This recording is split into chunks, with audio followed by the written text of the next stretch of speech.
Mas pode ser uma competência que pode ser trabalhada, que pode ser desenvolvida. Pode ser estruturada. Então, se for, podemos ter aqui um candidato que é entregue à empresa, que não é perfeito, porque isso é coisa que não existe, mas que sabemos exatamente quais são os defeitos, quais são as competências que podem ser trabalhadas e qual é o plano que a empresa deve fazer para tornar aquele funcionário mais eficaz. Que a resposta daquele funcionário seja mais efetiva às necessidades da empresa. Portanto, enfim, é um bocado mais complexo do que está aqui, mas basicamente o objetivo é explicar como é que tentamos casar, portanto, aquilo que é requerido com aquilo que é o real do candidato e quais são então as zonas de intervenção que a empresa deverá ter para garantir que este candidato dá as respostas que efetivamente ele quer. Ora, só presumir que o candidato pode ser trabalhado obriga-nos a pensar que as competências, a maneira como nós olhamos para as competências, a maneira como as vimos, nós, aliás, como tudo na vida, temos vários níveis de desenvolvimento ou graus de proficiência, por assim dizer. Se nós agora estivéssemos aqui, não sei se algum de vocês na assistência toca algum instrumento musical, mas vamos imaginar que não. E que nós estávamos aqui a aprender a tocar piano. Provavelmente estaríamos todos na fase da iniciação. É ou não é? Estávamos aqui a aprender as primeiras notas. Podia ser que alguns de nós, até sem saber que tivéssemos alguns traços de personalidade, algum ouvido, algum jeitinho para a música e que fizessem com que a nossa evolução fosse mais rápida porque tínhamos logo potencial. Tínhamos algumas aptidões naturais, porque crescemos num ambiente onde a música está a 100%, não importa as razões, mas haverá alguns de nós, por alguma razão qualquer, podem evoluir nesta competência mais facilmente. Mas todos começamos no nível da iniciação. Todos estamos ali a aprender o Dó, Ré, Mi, Fá, Sol, quais são as notas, não sei o que, e depois vamos treinando e passamos para o nível da prática. O nível da prática, já conseguimos tocar 2 ou 3 músicas com 3 ou 4 notas. Treinamos isso, aprendemos as notas todas, já vamos para o nível da proficiência. Conseguimos tocar qualquer música desde que saibamos as notas. O nível da autonomia é o nível que faz o quê? Eu já faço as minhas próprias músicas. Pode ser que seja o único que as ouça, mas já sou capaz de as fazer. Portanto, estou no nível da autonomia, estou no nível mais elevado da competência. Para qualquer área que nós estejamos na nossa vida, para qualquer área que nós estejamos, nós temos sempre estes vários graus de evolução. Portanto, em qualquer daquelas competências, a questão que se levanta aqui é o candidato está em que nível?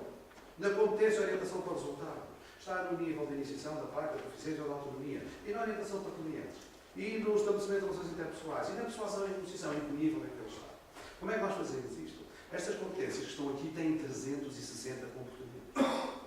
E a metodologia é muito tradicional, portanto, escolha múltipla, ou escolha forçada, ou escolha gráfica, em que avaliamos o candidato na hora de tentar perceber daqueles comportamentos quais são aqueles com que ele se identifica mais ou menos. E o tipo de escolha que o candidato dá, portanto, ao comportamento que lhe é apresentado, permite-nos a nós identificar qual é previsivelmente o grau em que ele efetivamente estará. Isto é um primeiro passo. Depois fazemos outro conjunto de testes para tirar, enfim, para chegar o mais próximo possível da verdade. E enganamos muitas vezes. Estamos a falar de pessoas, como não podia deixar de ser. Depois temos então o Language and Behavior Profile. Já estou quase, portanto, a finalizar e posso depois entrar convosco em algumas perguntas e respostas.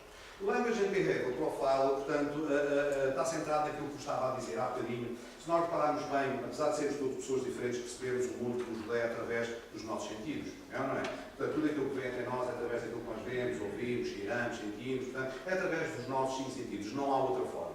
Nós recebemos esses estímulos, mas que vêm até nós distorcidos. Não é? Portanto, o canal de comunicação não é puro. Nós temos omissões, distorções, generalizações. Quando nós nos apresentamos, dizemos: olá, eu sou o Nelson, sou de Lisboa, eu faço isto, aquilo e aquilo outro. E isso define-me? Só sou isso? Não, eu omiti uma data de coisas. Conhece aquela história que se começa a contar, uma historiazinha, a pessoa vai passando uma ou outra, e depois chega ao fim e dá uma história completamente diferente. A história foi distorcida, portanto, ao longo. Não é? E depois há generalizações. Quando dizemos: no meu bairro todas as pessoas são porreiras. Todas as pessoas são porreiras? Pelo menos aquelas que eu conheço. E tu conheces todas? Não, conheço 2 ou 3. Mas fazemos generalizações. Portanto, toda a nossa comunicação tem estas 3 regras, estes 3 efeitos da comunicação que distorcem o significado. Então, ouçam, para além disso, as nossas crenças, valores, a educação, tudo aquilo que nós temos, experiências passadas, o enquadramento, fazem com que eu receba estes estímulos, é ou não é? Que vêm através dos meus sentidos e depois dou-lhe um significado. E o que eu vou reagir ao quê? Vou reagir ao estímulo? Não, eu vou reagir ao significado que dei ao estímulo. É ou não é? Vocês repararem bem, é o significado que nós damos. Vemos 2 senhores, um é antiquado e acha que o lugar da mulher é em casa. Houve um acidente, a mulher bateu por trás, de quem é a culpa? É da senhora. Não importa se o indivíduo está à frente, se assustou por uma coisa qualquer, e era impossível realmente não ter aquele acidente. Mas se este indivíduo tem esta crença de que o lugar da mulher não é ao volante, será sempre culpada de seja do que for. Ponto. Não é? Mas se esta pergunta for feita a um indivíduo profissional dos seguros, da estatística, vai dizer que a culpa é do homem. Porque estatisticamente está comprovado que as mulheres têm muito menos acidentes que os homens. O que é que faz a diferença? São as nossas experiências passadas, o enquadramento, tudo aquilo que nós temos, que vai dar significado às coisas que nós recebemos através dos estímulos. E é um significado que vai, de alguma forma, condicionar os nossos comportamentos. Estão comigo? Faz sentido aquilo que eu estou a dizer? Muito bem. Então, é assim, esses comportamentos que eu tenho, de alguma forma, podem também, através de um conjunto de perguntas muito bem elaboradas, perceber, para além das competências, quais são, por exemplo, os critérios que a pessoa utiliza na escolha de um tal trabalho. Okay? Pode ser o tipo de resposta, por exemplo, que a pessoa dá perante um estímulo. Okay? O tipo de resposta que a pessoa dá perante um estímulo. Vocês vão de reparar que há pessoas que conversam convosco e dizem sempre que tudo aquilo que fazem é para evitar qualquer coisa. Não, pode acontecer isto, não vou lá, pode acontecer aquilo, não vou lá, pode. Se as pessoas têm um padrão de resposta que nós chamamos de away from, tudo aquilo que fazem é reativo. E há outras pessoas que mudam de cadeira, não porque a sua cadeira esteja mal, mas porque aquela cadeira é melhor. Pessoas estão sempre a mudar de emprego, estão a evoluir da vida, não porque estejam mal com a situação atual, mas porque olham lá para a frente e veem que lá à frente é um bocadinho melhor do que aquilo que têm agora. E há outros que só mudam quando a sua cadeira começar a ficar incómoda. Através dos padrões de linguagem é possível descobrir se uma pessoa tem uma resposta ao estímulo reativa ou proativa. Okay? Se a sua direção motivacional é para evitar que alguma coisa lhe aconteça ou para buscar algo melhor. Se a fonte é interna ou externa. Por exemplo, pergunte a uma pessoa como é que sabes que fizeste um bom trabalho. E algumas pessoas vão dizer, eu sei do que sei. Vem de dentro, não é?